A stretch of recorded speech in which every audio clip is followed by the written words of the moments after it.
Mudah-mudahan yang jawab salam saya Allah Subhanahu wa taala berikan kemudahan dalam hidupnya insyaallah.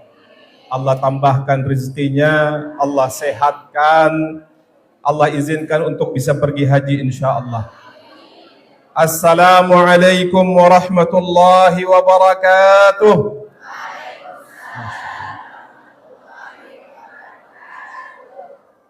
Alhamdulillah. Alhamdulillahilladzi hadana lihada wa ma kunna linahtadiya laula an hadana Allah. Alhamdulillahil wahidil mannan sahibil fadli wal ihsan. Ahmaduhu ta'ala hamdan yafuqul 'adda wal husban. Asyhadu an la ilaha illallah wahdahu la syarika lah. Wa'ada man ata'ahu bi fasihil jinan wa tawa'ada man 'asahu bil hamimil an. وأشهد أن سيدنا ونبينا محمدا عبده ورسوله صفة بني الإنسان صلوات الله وسلامه عليه وعلى آله وأصحابه أهل العلم والإيمان. قال الله تعالى في كتابه الكريم أعوذ بالله من الشيطان الرجيم بسم الله الرحمن الرحيم يا أيها الذين آمنوا اتقوا الله حق تقاته ولا تموتن إلا وأنتم مسلمون يا أيها الناس اتقوا ربكم الذي خلقكم من نفس واحدة وخلق منها زوجها وبث منهما رجالا كثيرا ونساء واتقوا الله الذي تساءلون به والأرحام إن الله كان عليكم رقيبا يا أيها الذين آمنوا اتقوا الله وقولوا قولا سديدا يصلح لكم أعمالكم ويغفر لكم ذنوبكم ومن يطع الله ورسوله فقد فاز فوزا عظيما سبحانك لا علم لنا إلا ما علمتنا إنك أنت العليم الحكيم اللهم علمنا ما ينفعنا وانفعنا بما علمتنا وزدنا علما يا رب العالمين أما بعد. Bagaimana kabarnya Bapak dan Ibu sekalian? Alhamdulillah. Masih semangat ini dengerin ceramahnya? Masih siap insyaallah? Siap insyaallah. Yang saya hormati dan saya muliakan, ada tokoh-tokoh yang hadir di tengah-tengah kita yang mungkin tidak bisa saya sebutkan satu persatu karena terbatasnya waktu. Para orang tua, para asatidzah dan ustadzat, para hadirin dan hadirat, saudara-saudaraku hamba-hamba Allah Subhanahu wa taala, seluruh warga Jatiluhur yang hadir dalam kesempatan kali ini, hafizakumullahu jami'an. Yang pertama saya disclaimer dulu ya.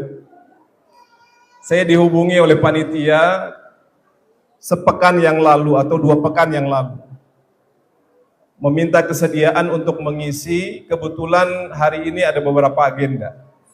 Kemudian saya tanya ke panitia, di Jatiluhur ngisinya jam berapa Ustaz? Kata beliau insya Allah dari jam 8.30 sampai 9.30. Berapa menit lagi ini? 5 menit lagi, Masya Allah. Jadi kita komitmen terhadap apa yang kemudian disampaikan, ya. Karena jam 10 nanti ada agenda berikutnya, jadi ala kulli hal kita berikan apa yang tersisa insya Allah ta'ala. Segala puji bagi Allah Subhanahu wa taala Rabbul Izzati wal Jalal. Salawat beriring salam semoga tetap tercurah limpahkan kepada manusia terbaik, teladan sepanjang zaman, Nabiur Rahmah, qudwah hasanah kita, Nabi besar Muhammad sallallahu alaihi wa alihi wasallam, beserta istri, keluarga, sahabat dan pengikutnya hingga akhir zaman insyaallah taala. Ikhwatul iman hafizakumullah.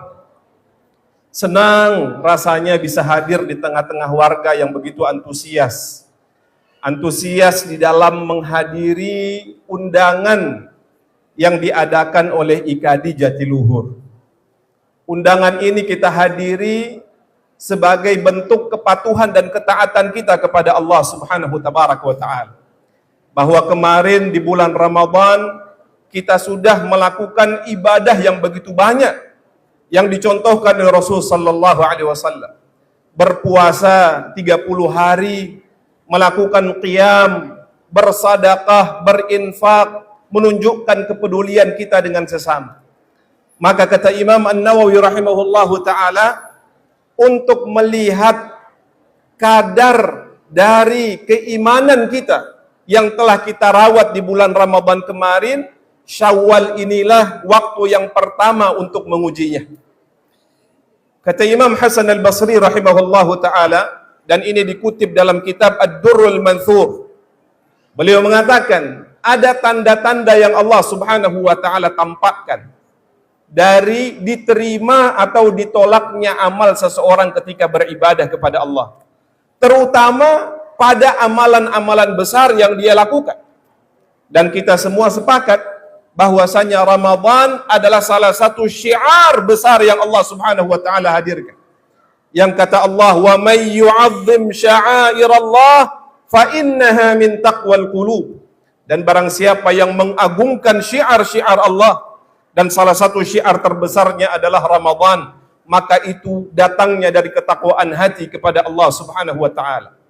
Maka kalau kita ingin mengukur kemarin di bulan Ramadan, ibadah kita itu diterima atau tidak oleh Allah, maka kata beliau rahimahullahu ta'ala, wa inna min jaza'al hasanah al-hasanatu ba'daha, wa min uqubati sayyi'ah as-sayyi'atu ba'daha, wa man qabila Allah amalahu yuwaffiquhu Allah azza wa jalla li ta'atihi ba'dahu.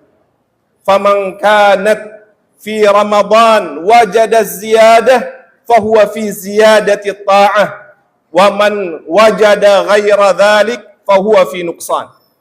Kata beliau rahimahullahu ta'ala, di antara balasan yang Allah segerakan di dunia ini, sebelum nantinya Allah akan berikan balasan berupa pahala yang besar di akhirat Allah, apa itu? Kata beliau rahimahullah, al-hasanatu ba'daha. Allah memudahkan kebaikan-kebaikan untuk bisa dilakukan setelah kebaikan itu dia hadirkan kepada Allah subhanahu wa ta'ala.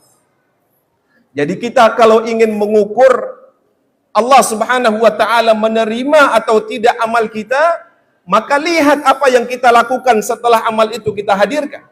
Kalau setelah itu tetap kita termotivasi untuk melakukan ketaatan kepada Allah, melakukan kebaikan, peduli kepada sesama.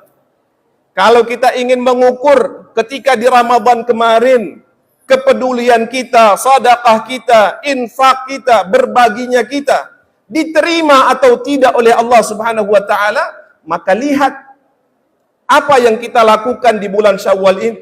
Masih semangat atau tidak puasanya? Masih semangat atau tidak qiyamul lailnya? Masih semangat atau tidak baca Qur'annya? Masih semangat atau tidak peduli kita kepada sesama? Kalau itu masih ada, maka bersyukurlah kepada Allah subhanahu wa ta'ala. Kenapa? Karena itu adalah bagian dari balasan yang Allah segerakan ketika seseorang beramal kepada Allah subhanahu wa ta'ala. Kemudian beliau melanjutkan, wa min jaza'as sayyi'ati as-sayyi'atu ba'daha. Dan di antara balasan dari keburukan yang Allah segerakan di dunia, sebelum azab yang Allah subhanahu wa ta'ala akan berikan di akhirat kelak, kalau dia tidak bertaubat dan beristighfar kepada Allah, apa hukuman yang disegerakan oleh Allah subhanahu wa ta'ala? Kata beliau, al-uqubah, uqubahnya, akibatnya, balasannya, hukumannya adalah keburukan yang dia lakukan setelahnya. Itulah mengapa Rasul sallallahu alaihi wasallam senantiasa mengingatkan kita untuk bertakwa dimanapun, kapanpun, dan bagaimanapun keadaan kita. Kata Rasul sallallahu alaihi wasallam dalam sebuah hadis, fadhal salam, ittaqillaha haitsu ma kunta wa atbi'is sayyi'atal hasanata tamhuha wa khaliqin nasa bi khuluqin hasan. Kata Rasulullah, bertakwalah engkau kepada Allah. Kapan takwanya? Haitsu ma kunta, dimanapun engkau berada. Jadi bertakwanya kita bukan saja ketika kita berada di masjid, bukan, tapi dimanapun kita berada, di rumah kita, di sekolah, di tempat kita bekerja, di perjalanan, di tempat-tempat di mana tidak ada orang yang menyaksikan. Ketakwaan itu berlaku sama kepada Allah subhanahu wa ta'ala. Itu juga bermakna ketakwaan itu hendaknya kita hadirkan kapanpun, ketika berada di bulan Ramadan, tentu nilai-nilai ketakwaan itu begitu mudah untuk kita raih. Kenapa? Karena Allah Subhanahu wa taala memudahkan ketaatan untuk bisa kita lakukan. Seluruh ketaatan dimudahkan oleh Allah Subhanahu wa taala di bulan Ramadan. Maka tidak perlu heran ketika berada di bulan Ramadan kita melihat begitu banyak orang antusias untuk melakukan ketaatan. Kenapa? Karena seluruhnya dimudahkan oleh Allah. Pintu langit dibuka, pintu surga dibentangkan oleh Allah, pintu neraka ditutup, dan seterusnya. Bahkan orang-orang yang tidak melakukan kebaikan di bulan Ramadan, dia akan terhalang dari melakukan kebaikan di bulan-bulan lainnya. Tapi bukan di bulan Ramadan saja kita bertakwa kepada Allah. Bukan di bulan Ramadan saja kita beribadah kepada Allah. Bukan di bulan Ramadan saja kita peduli dan berbagi kepada sesama. Tetapi nilai-nilai ketakwaan itu, kata Rasul sallallahu alaihi wasallam, hendaknya kita ejawantahkan, kita hadirkan, kita laksanakan dimanapun, kapanpun, dan bagaimanapun keadaan kita. Lalu Rasul sallallahu alaihi wasallam melanjutkan, wa atbi'is sayyi'atal hasanata tamhuha, dan ikutkanlah pada setiap amal keburukan amal kebaikan yang akan menghapuskannya.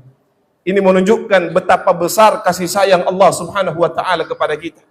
Sampai-sampai di saat seseorang banyak melakukan keburukan, maka di antara hal yang akan menggugurkannya adalah memproduksi amal-amal saleh yang lain, karena amal saleh itu akan menghapuskan dosa-dosa yang dilakukan oleh hamba tersebut. Lalu kata Rasul sallallahu alaihi wasallam sebagai penutup di dalam hadis itu, wa khaliqin nasa bi khuluqin hasan, dan pergaulilah manusia dengan pergaulan yang baik. Saudaraku hafizakumullah, Al-Imam Al-Hasan Al-Basri rahimahullah, kemudian beliau melanjutkan perkataannya, dan barang siapa yang diterima amalnya oleh Allah Subhanahu tabaraka wa taala, maka Allah akan memberikan taufik kepadanya, memberikan petunjuk kepadanya dalam bentuk kemudahan yang Allah inginkan kepadanya untuk dapat melakukan amal saleh setelah ketaatan yang dia Allah. Maka masing-masing kita bisa mengukur diri. Kemarin di bulan Ramadan, amal yang sudah kita jaga, kita rawat, kita lakukan diterima atau tidak oleh Allah, salah satu parameternya adalah ini.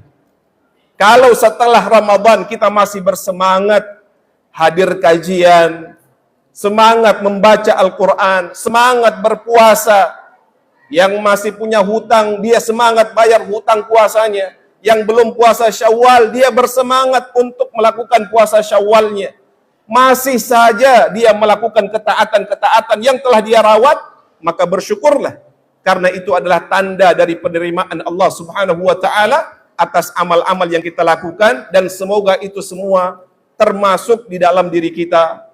Amin ya rabbal alamin.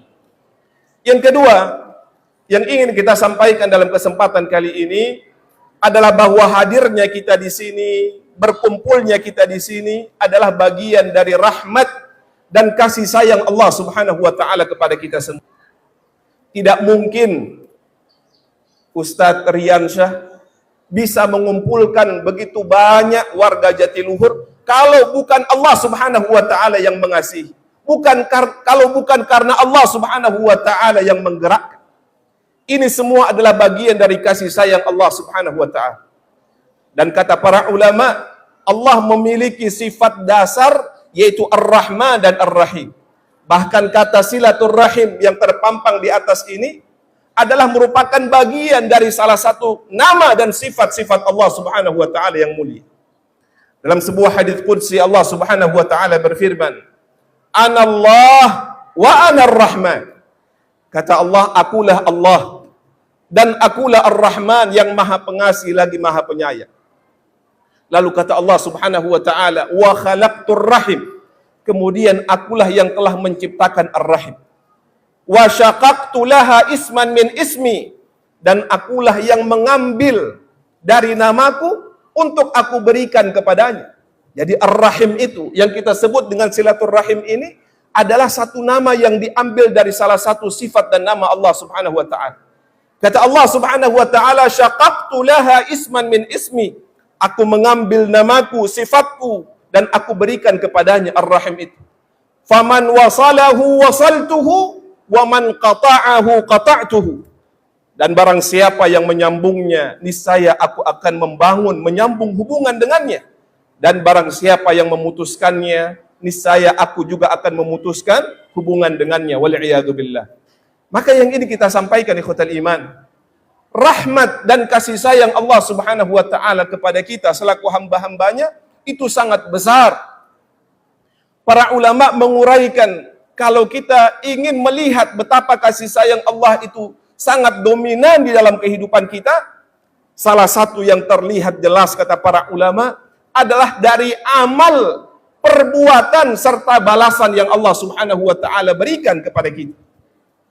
Mungkin selama ini banyak yang mengira balasan dari sebuah amal kebaikan itu Allah lipat gandakan hanya berlaku di bulan Ramadan saja.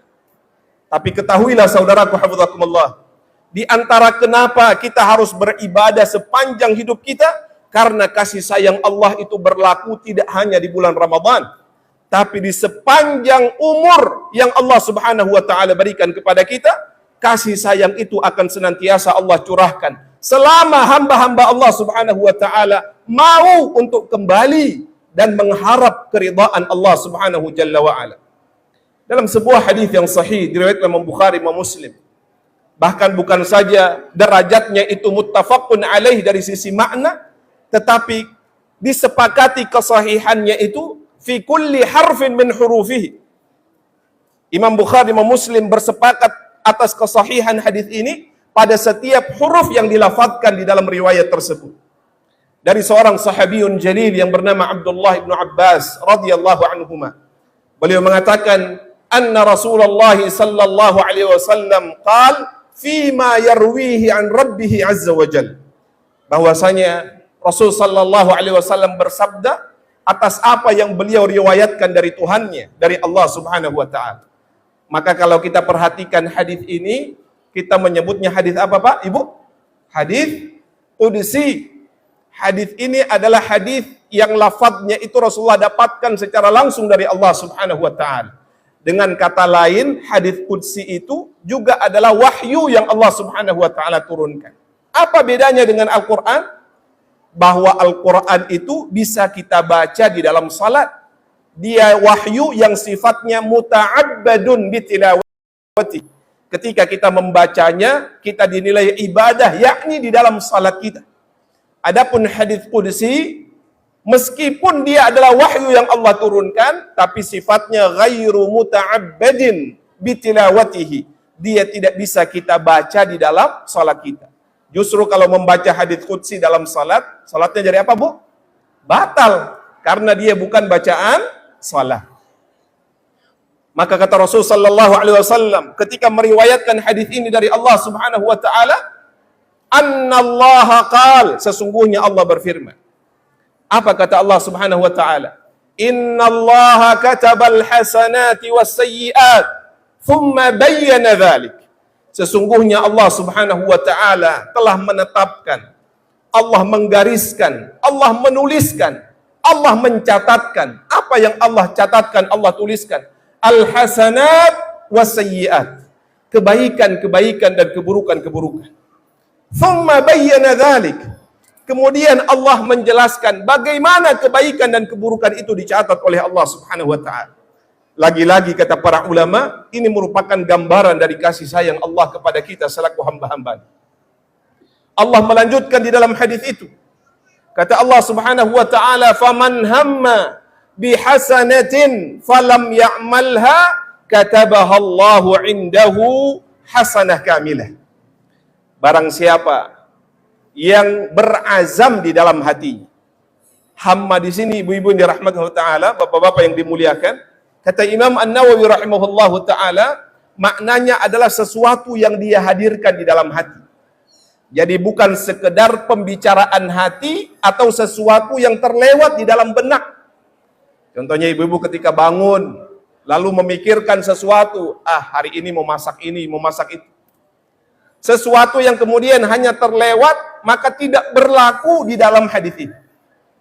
Hamma, kata Imam An-Nawawi rahimahullahu ta'ala, maknanya adalah al-azmul qawi, sebuah azam yang telah dibulatkan, dihadirkan di dalam hati. Dalam urusan apa? Kata Rasul sallallahu alaihi wasallam di dalam meriwayatkan hadis ini dari Allah Subhanahu wa taala, bihasanah. Jadi seseorang yang terlintas kemudian dia azamkan di dalam hati sebuah niat untuk melakukan kebaikan, sekecil apapun kebaikan itu. Lalu ternyata dia terhalang dari melakukan amal kebaikan tersebut, maka bentuk kasih sayang Allah di dalam amal seorang hamba adalah Allah tetap mencatatnya sebagai amal kebaikan yang penuh di sisi Allah Subhanahu wa taala. Beliau rahimahullahu taala ketika menjelaskan hadis ini, beliau mengatakan ikhwatal iman, bahwasanya orang yang terhalang dari melakukan kebaikan itu ada dua. Yang pertama kata beliau adalah orang yang sudah berazam untuk melakukan sebuah kebaikan sekecil apapun, lalu tiba-tiba datang rasa malasnya. Jadi sudah berniat, tiba-tiba apa Pak? Malas, nggak jadi untuk melakukan ibadah kebaikan kepada Allah. Maka bentuk kasih sayang Allah, cukup dengan niat baik itu Allah catatkan sebagai pahala yang sempurna di sisi Allah Subhanahu wa taala. Adapun seseorang yang mengazamkan untuk melakukan sebuah kebaikan. Contohnya ada ibu-ibu, bapak-bapak yang sejak kemarin sudah berazam untuk hadir di tempat, di majlis ini untuk bersama-sama melakukan acara halal bihalal, bersilaturahim di antara warga Jatiluhur. Dia berazam. Kemudian apa yang dia lakukan? Dia mengambil langkah-langkah untuk sampai ke sana. Nyiapin pakaian, nyetrikain apa Bu? Biasanya ibu-ibu yang lama tuh, jilbabnya, ya, gamisnya dan lain sebagainya. Sudah mengambil langkah-langkah untuk sampai ke sana. Ternyata qadarullah, dia terhalang untuk hadir di tempat itu. Maka kata beliau rahimahullahu ta'ala, karena azmul qawi tadi, azam yang kuat, niat yang baik yang dia hadirkan, serta sudah ada upaya untuk sampai kepada perbuatan amal saleh tadi, Allah catatkan baginya dua pahala sekaligus. Pahala yang pertama adalah pahala dari niat yang baik, pahala yang kedua adalah pahala dari usaha yang sudah dia lakukan untuk sampai kepada sebuah amal saleh kepada Allah Subhanahu wa taala. Itulah mengapa kalau kita baca kajian-kajian di dalam ilmu fikih, bisa kita baca kitab-kitab yang terkecil, ada Safinatun Najah, atau lebih besar lagi kajian-kajian yang sifatnya kontemporer, ada kitabnya Fiqhus Sunnah karangan Said Sabiq rahimahullahu ta'ala.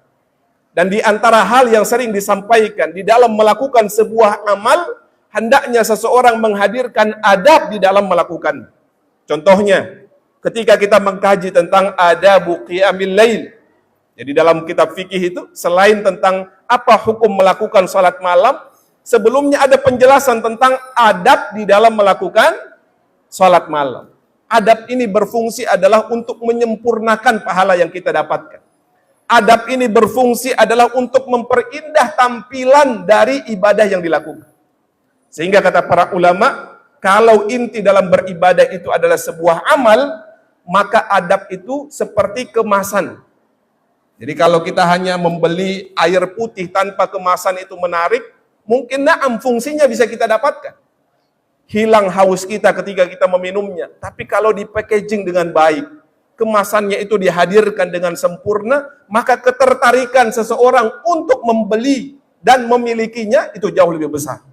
Itulah fungsi adab di dalam melakukan sebuah amal. Maka di antara salah satu adab, ketika seseorang ingin melakukan qiyamul lail, kata Said Sabiq rahimahullahu ta'ala dalam kitabnya Fiqhus Sunnah, beliau mengatakan hendaknya seseorang tabyitun niyah, menghadirkan niat sebelum dia tidur. Apa fungsi niat ini? Niat itu berfungsi untuk memotivasi dia bangun di malam hari. Itulah mengapa kalau kita tanya diri kita masing-masing, pernah atau tidak suatu ketika kita berniat untuk bangun malam? Ya Allah, saya pengen bangun jam 2 tepat. Ternyata ketiduran. Pada akhirnya kita nggak nyetel alarm, kita nggak minta tolong suami atau istri kita untuk membangunkan. Tapi subhanallah, ada dalam beberapa keadaan itu kita bangun tepat jam 2, seolah-olah ada yang membangunkan. Pernah atau tidak, Bu? Sering atau enggak? Masya Allah. Itu apa yang membuat kita terbangun dan terjaga? Kata para ulama, niat yang dia hadirkan sebelum tidur. Selain daripada itu, kata beliau, niat yang tulus tadi, yang baik tadi, yang dia hadirkan di dalam hati, itu akan mendatangkan pahala yang sempurna. Maka kata beliau, mengutip dari sebuah hadis Rasulullah sallallahu alaihi wasallam, barang siapa yang telah berazam menghadirkan niat untuk bangun di malam hari, mengambil upaya dan langkah untuk sampai hingga dia bisa bangun, ternyata dia ketiduran, Allah tetap mencatatkan baginya pahala qiyamul lail meskipun dia ketiduran sampai subuh. Dari apa? Dari azam yang kuat yang dia hadirkan kepada Allah Subhanahu wa taala. Maka ini bermakna dua pahala yang dimaksud adalah pahala dari niat, dan yang kedua adalah pahala dari upaya yang dia lakukan untuk mengambil langkah sampai ke amal saleh yang dia lakukan kepada Allah Subhanahu wa taala. Kemudian Rasulullah melanjutkan dalam hadis qudsi itu, kata Rasulullah, Allah melanjutkan firman-Nya, "Wa in hamma bihasanatin fa'amilaha katabaha Allahu indahu 10 hasanat ila 700 dhifin ila adhafin katsir." Kata Allah Subhanahu wa taala, dan barang siapa yang berazam di dalam hatinya untuk melakukan hasanah, sekecil apapun hasanah itu, sekecil apapun ibadah itu, sekecil apapun kebaikan itu, lalu atas izin Allah dia mampu untuk melakukan kebaikan tersebut, maka Allah Subhanahu wa taala menjanjikan baginya bukan satu pahala yang sempurna, tapi bentuk kasih sayang Allah kepada hamba tersebut. Allah catatkan minimal 10 hasanat, 10 kebaikan di sisi Allah Subhanahu wa taala. Apakah sampai di situ kasih sayang Allah? Jawabannya tidak.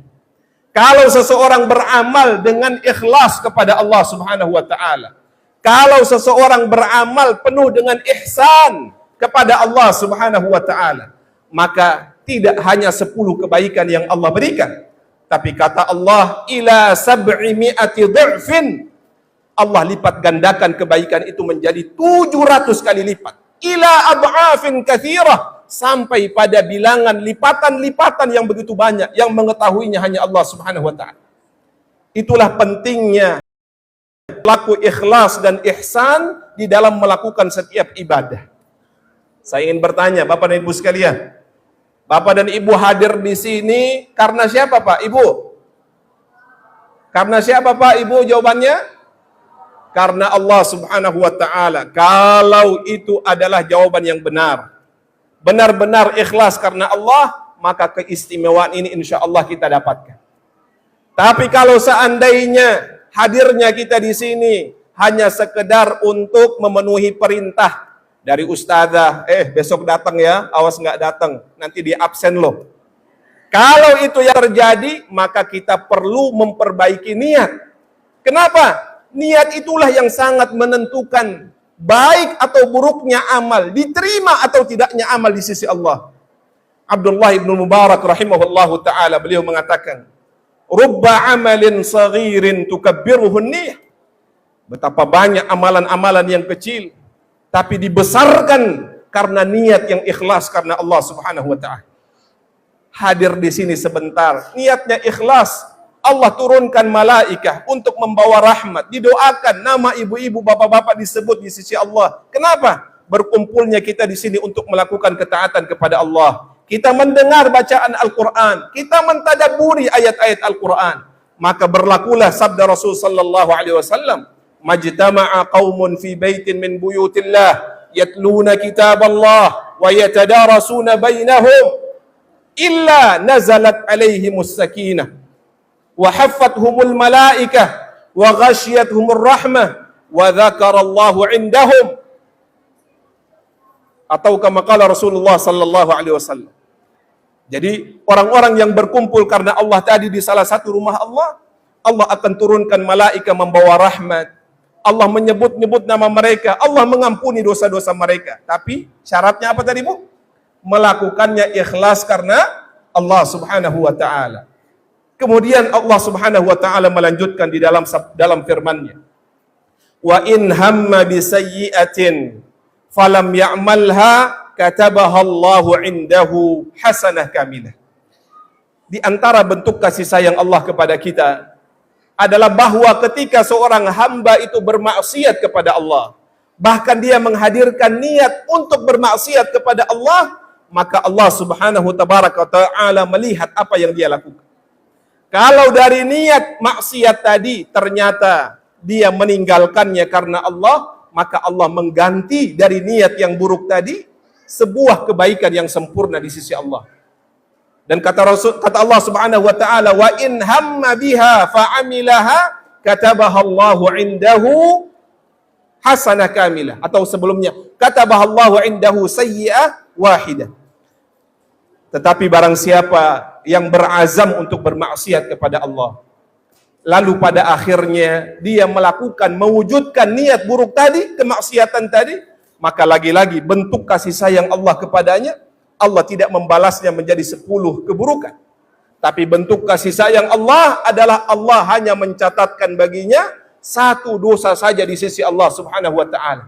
Namun lagi-lagi, ibu-ibu yang dirahmati Allah Subhanahu wa taala, bapak-bapak yang dimuliakan, meskipun Allah dengan kasih sayangnya sudah melipat gandakan pahala, ternyata Allah mengisahkan di dalam Al-Quran bahwasanya lebih banyak hamba-hamba Allah yang catatan amalnya itu berisi amal-amal keburukan.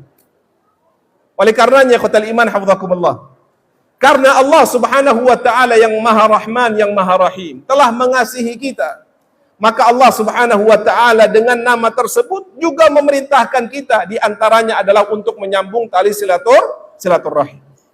Silaturahim adalah salah satu ibadah yang begitu besar kemanfaatannya. Dia adalah sebuah ibadah yang ketika dilakukan Allah Subhanahu wa taala akan menurunkan keberkahan yang begitu besar. Bahkan balasan yang Allah segerakan itu berlipat-lipat sebelum nantinya Allah Subhanahu wa taala janjikan surga di sisinya kelak. Oleh karenanya, ikhwatal iman, disebutkan di dalam sebuah hadis yang sahih bahwasanya Rasul sallallahu alaihi wasallam mengatakan, bersabda bahwasanya silaturrahim itu adalah mathratun lil ukhuwah, dalam riwayat mathratun lil ailah, maqwatun laha, bahwa orang yang senantiasa melakukan silaturrahim, sesungguhnya Allah Subhanahu wa taala akan mengokohkan persaudaraannya. Kemudian dalam hadis yang lain Rasul sallallahu alaihi wasallam menyebutkan, man sarrahu an yubsata lahu fi rizqihi wa yunsa lahu fi atharihi falyasil rahimah. Barang siapa yang senantiasa ingin untuk dipanjangkan umurnya dan diberkahi, diberikan ya apa yang disebutkan oleh Allah Subhanahu wa taala sebagai rizki yang melimpah, maka di antara hal yang hendaknya dia lakukan, kata Rasulullah, falyasil rahimah. Dalam sebuah hadis yang diriwayatkan oleh Uqbah ibn Amir radhiyallahu taala anhu, beliau mengatakan, jaa rajulun ila nabi sallallahu alaihi wasallam, ya Rasulullah, tunjukkan kepadaku sebuah amalan yang apabila aku melakukannya, aku akan dimasukkan ke dalam surga Allah dan dijauhkan dari api neraka Allah Subhanahu wa taala. Maka Rasul sallallahu alaihi wasallam menjawab, laqad sa'alta an 'azim. Engkau telah bertanya tentang sebuah perkara yang besar. Tapi Rasul sallallahu alaihi wasallam tetap memotivasinya untuk melakukan hal tersebut. Apa kata Rasul sallallahu alaihi wasallam? Ta'budullah wa la tusyrik bihi syai'a wa tuqimus salah wa tu'tiyaz zakah wa tasilur rahim. Kata Rasul sallallahu alaihi wasallam, amalan yang akan memasukkanmu ke dalam surga dan menjauhkanmu dari siksa api neraka adalah yang pertama, engkau beribadah kepada Allah Subhanahu wa taala dan engkau tidak menyekutukannya dengan sesuatu apapun.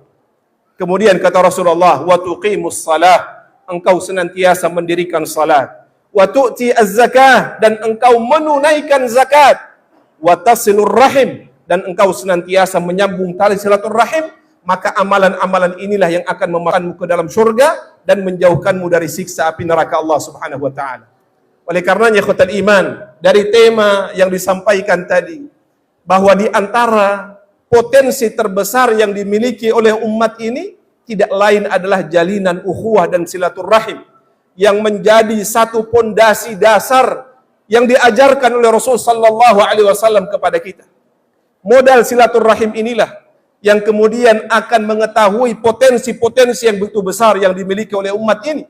oleh jamaah ini, yang dengannya ketika kita melakukannya dengan baik dan benar, karena Allah Subhanahu wa taala, dia akan berubah menjadi sebuah kekuatan besar yang apabila disinergikan bersama akan menjadi kekuatan yang mendatangkan ridha Allah Subhanahu wa taala.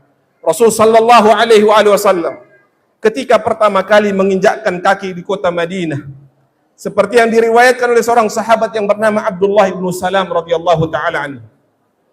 Abdullah ibnu Salam ini adalah salah seorang sahabat yang dahulunya beragama Yahudi. Dan kita tahu di dalam sirah, tidak banyak di antara sahabat yang dahulunya beragama Yahudi pada akhirnya mendapatkan hidayah Allah Subhanahu wa taala. Salah satu di antara yang sedikit itu adalah bernama Abdullah ibnu Salam radhiyallahu taala anhu.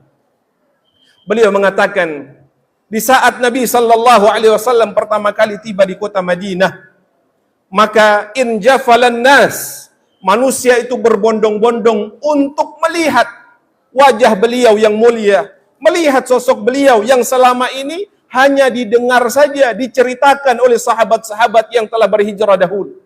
Ada Mus'ab bin Umair radhiyallahu taala anhu yang Rasul sallallahu alaihi wasallam utus menjadi duta Islam yang pertama membawa Islam di kota Madinah. Maka Abdullah bin Salam mengatakan, saya termasuk orang-orang yang ingin melihat sosok beliau sallallahu alaihi wasallam. Kata beliau, di saat pertama kali aku melihat beliau, aku segera mengetahui bahwasanya beliau adalah seorang yang al-amin.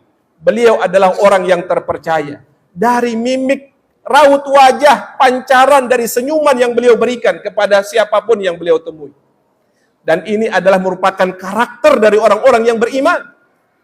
Maka kata Abdullah ibnu Salam, di antara hal yang pertama kali Rasul sallallahu alaihi wasallam sampaikan adalah afshus salam wa at'imut ta'am wasilu al-arham wa sallu bil laili wan nasu niyam tadkhulul jannata bisalam. Kata Rasulullah, tebarkanlah salam, berbagi makanan dengan orang-orang yang ada di sekitarmu, wasilu al-arham, dan sambunglah tali silaturahim. Tiga hal ini menunjukkan ikhwatal iman, tidak lain pedulian sosial kepada masyarakat yang ada di sekitar. Dan inilah modal utama untuk masuk ke dalam surga Allah Subhanahu wa taala. Baru pada poin yang kelima Rasul sallallahu alaihi wasallam menjelaskan wasallu bil laili wan nasu niyam. Apa artinya? Bahwa hubungan sosial masyarakat itu jauh lebih besar porsinya kalau kita melihat di dalam panduan al-Islam. Sampai-sampai pondasi inilah yang akan oleh Rasul sallallahu alaihi wasallam sebelum menekankan tentang pentingnya membangun hubungan dengan Allah Subhanahu wa taala. Maka kita ingin menjelaskan sekali lagi bahwa berkumpulnya kita di tempat ini setelah kemarin kita berpuasa membangun hubungan yang baik dengan Allah adalah kembali untuk merajut hubungan yang baik dengan sesama manusia. Karena tanpa dua hubungan yang kita jaga ini, maka tidak mungkin kekuatan yang dimiliki oleh umat ini akan terlahir secara optimal. Tidak mungkin potensi-potensi yang ada dalam umat ini akan terlihat ditampilkan oleh Allah Subhanahu wa taala. Maka modal dasarnya tidak lain adalah hablum minallah wa hablum minan nas. Allah Subhanahu wa taala berfirman, "Duribat 'alaihimudz dzillatu aynama thuqifu illa bihablim minallah wa hablim minan nas." Dimanapun kalian berada, kalian akan ditimpa kehinaan oleh Allah Subhanahu wa taala. Kecuali jika kalian membangun hubungan yang baik dengan siapa? Dengan Allah Subhanahu wa taala, dan juga membangun hubungan yang baik dengan manusia. Maka mari kita optimalkan potensi umat ini dengan sama-sama merajut kebaikan. Yang pertama, dengan tetap menjaga hubungan kita dengan Allah Subhanahu wa taala, dan yang kedua, dengan membangun hubungan yang baik dengan sesama insyaallah. Senantiasa peduli, senantiasa berbagi, mau di Ramadan maupun di luar Ramadan, karena itu menjadi tagline dan syiar kita selaku seorang muslim, selaku umatnya Rasulullah sallallahu alaihi wasallam.